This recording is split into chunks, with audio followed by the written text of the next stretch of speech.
ಜೈ ಬಜರಂಗಬಲಿ. ಓಂ ಹನುಮತೆ ನಮಃ.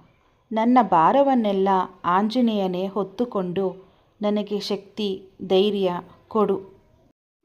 ನನ್ನ ಕಷ್ಟದ ಹೊರೆ ನಿನಗೆ, ನನ್ನ ನಂಬಿಕೆಯ ಶಿಖರ ನೀನೆ. ಜೀವನದ ಯುದ್ಧದಲ್ಲಿ ನನಗೆ ಜಯ ಕೊಡಿಸುವ ಶಕ್ತಿ ನೀನೆ.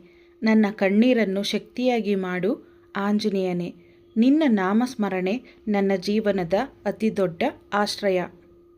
ಆಂಜನೇಯನ ಪ್ರಾರ್ಥನೆ ಮಾಡಿ ಕಷ್ಟಗಳೆಲ್ಲ ಪರಿಹಾರವಾಗುತ್ತದೆ. ನನ್ನ ದುಃಖಕ್ಕೆ ನೀನೇ ಔಷಧ, ನನ್ನ ಬದುಕಿಗೆ ನೀನೇ ಬಲ ಆಂಜನೇಯ. ನಾನು ಅಸಹಾಯಕನಾದಾಗ ನೀನೇ ಆಸರೆ, ನನ್ನ ಹೆಜ್ಜೆಗೆ ನೀನೇ ದಾರಿ. ಭಯ ಬಂದಾಗ ನಿನ್ನ ನಾಮ, ಬಲ ಬೇಕಾದಾಗ ನಿನ್ನ ಸ್ಮರಣೆ. ಆಂಜನೇಯ ಸ್ವಾಮಿ ನಿಮ್ಮೆಲ್ಲರಿಗೂ ಒಳ್ಳೇದು ಮಾಡಲಿ. Thanks for watching.